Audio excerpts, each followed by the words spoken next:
काहे धन बैठल बारू मुँह फुलाई कहना का चाही दीही मांगवाई। चुप रही तो। काहे धन बैठल बारू मुँह फुलाई कहना का चाही दीही मांगवाई। का तू खोजेलू बारू हा बड़ाई में, का तू खोजेलू बारू हा बड़ाई में। ये जान काहे मुँह सुखल बहू। सुनो भातार तोहरा मजा के मराई में नथिया भुलाइल बर जाई में रजाई में। नथिया भुलाइल बर जाई में, नथिया भुलाइल बर जाई में।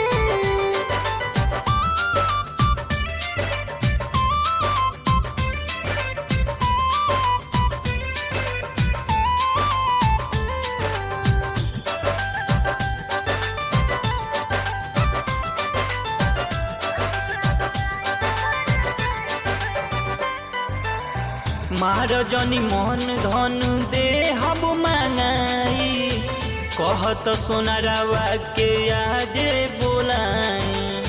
जान जइहे अमाजी तो करी है लड़ाई बड़ा तू न दान पिया कैसे समझाई। हम मैनेज कलम करी जा अतना काहे सोचत। चुप रही तो। मार जनी मन धन दे हब मांगाई कहत सोनारावा के आजे बोलाई। जान जइहे अमाजी तो करी है लड़ाई बड़ा तू न दान पिया कैसे समझाई।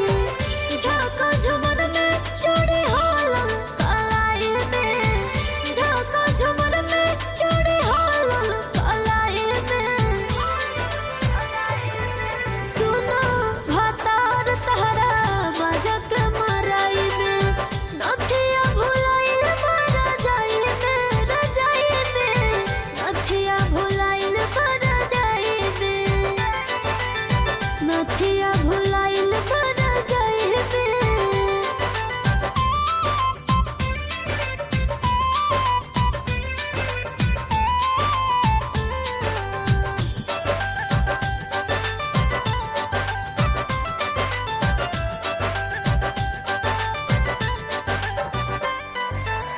छोड़ धनी छोड़ काल्हू मिल जाई भोरे लगलू बिछावना के हाथे से कोरे।